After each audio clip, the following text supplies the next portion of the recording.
ロックスが壊るべき戦闘力を発揮。怪物3人組がイムに直面。皆さんこんにちは、私はシレンナです。ワンピース第1162情報が公開されました。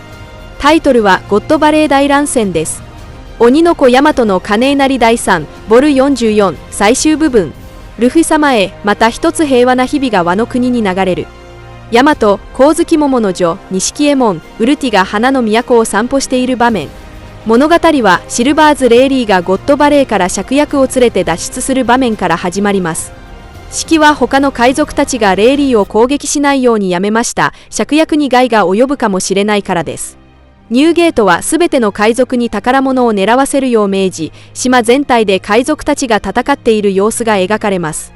ガープは死んだ市民を発見し衝撃を受け、戦国に電話して事前に知っていたかどうか確認しました。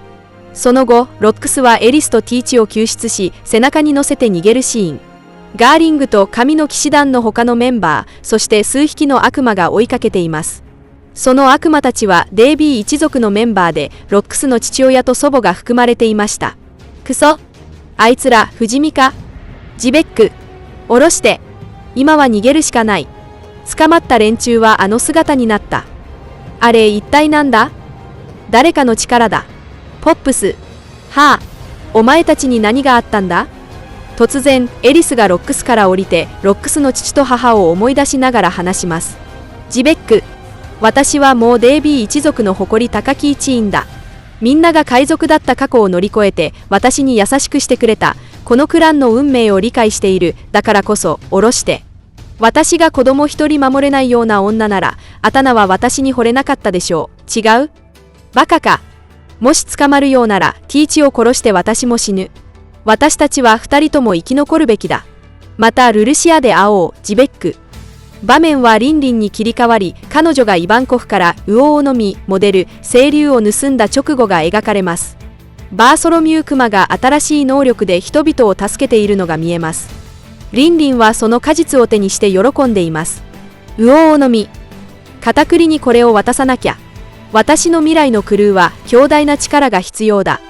しかし突然カイドウがリンリンの背後に現れ、金棒で顔を殴ります。カイドウはすぐにその果実を食べ、清流に変身して空へ飛び去りました。ここには一つの設定の矛盾、つまりストーリーバグが存在する。ビブルカードの設定によれば、片栗は5歳の時点ですでに悪魔の実の能力者だった。つまりゴッドバレーの事件が起きた当時、10歳の片栗が理論上2つ目の悪魔の実を食べることはありえない。ではこれは小田栄一郎先生の記憶違いなのか、それともビブルカードの情報に誤りがあるのか。再びロックスに戻り、彼はデイビー一族の親戚たちを皆殺しにした場面が描かれます。ロックスは、もしお前らが俺を殺すつもりなら、もちろん俺はお前らを先に殺す、と言います。ガーリングはロックスとの戦いで重傷を負っており、血を吐いています。最後に、イムがサターンの体を使ってゴッドバレーに現れるシーンで話が終わります。サターンはギュキー形態に変身し、イムがイムの影の体を使ってサターンの上に現れます。ロックスはその恐ろしい生物を見て戦う準備をしていましたが、ニューゲートが登場し、共に戦うことを決めます。ニューゲート、こんなことしても得るものはないぞ。お前も助けるつもりか。気にするな。だってずっとお前の財布で飲み続けてきたんだしな。以前、エドワード・ニューゲートが芍薬の酒場で酒を飲んでいた際、その飲みしろはずっとロックスが支払っていた。そしてこの話の絶対的なクライマックスで、清流に変身したカイドウが空を飛びながら登場し、ロックスとニューゲートに加わります。お前ら見てくれ。ウォロロロロ、ついに能力を手に入れたぞ。もっと試してみたいんだ。よかったな。こんなに嬉しそうなの初めて見たぞ。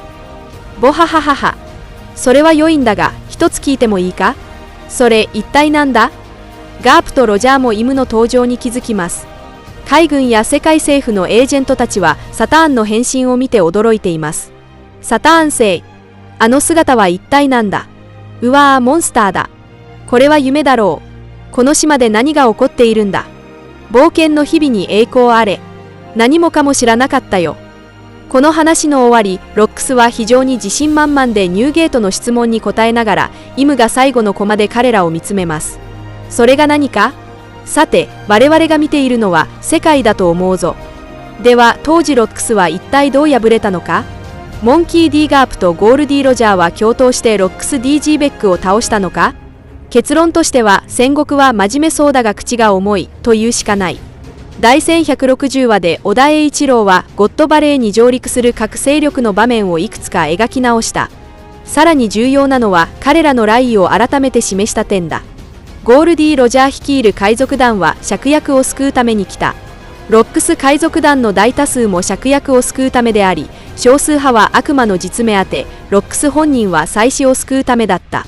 言い換えれば、ロックス海賊団とロジャー海賊団の目的は一致しており、少なくとも対立するものではなかった。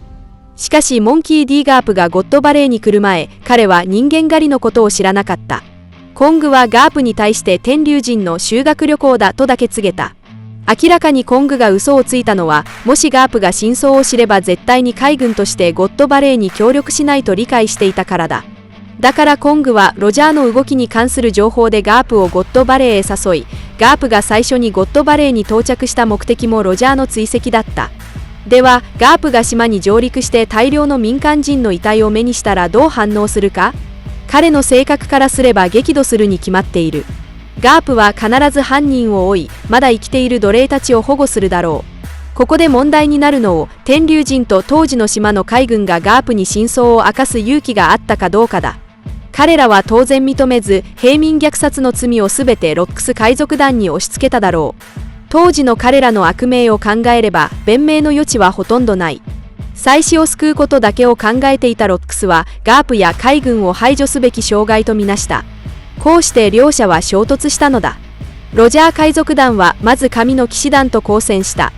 スコッパーギャバンもこの戦いで初めてソマーズ星と対峙し、神の騎士団の不死の実を破る秘策を発見した。したがって戦国の語ったことは半分は当たっていると言える。結果から見ると、当時ガープがゴッドバレーで奴隷と天竜人を保護したのは確かだ。しかし実際の動機は無差別に虐殺される民間人を守るためだった。ガープと彼が率いた海軍艦隊は当時モンキー・ディ・ドラゴンが相手にしていた天竜人を手助けして民間人を包囲していた海軍とは全く別の存在だった。それでもなお汚点は避けられなかった。これがガープが後に大将への昇進を辞退し、ゴッドバレー事件について口を閉ざした理由かもしれない。その後、モルガンズは世界政府と結託して事件の全責任をロックス海賊団に押し付け、ガープを表舞台に立てて海軍の英雄に仕立て上げた。モルガンズはその結果出世し、地方の新聞社から世界政府の協力者へと変貌した。ゴッドバレーの対戦終盤、神の騎士団は当時最強クラスの海賊たちに対抗しきれなかった可能性が高く、そこでさらに強力な戦力が介入した。例えば当時ゴッドバレーにいたジェイガル・シアサターン星、さらには最終的にイムが軍庫に憑依する形で直接決着をつけたという筋書きも考えられる。ロックスの妻子に関する秘密は最終的に暴かれ、彼の最大の弱点となった可能性が高い。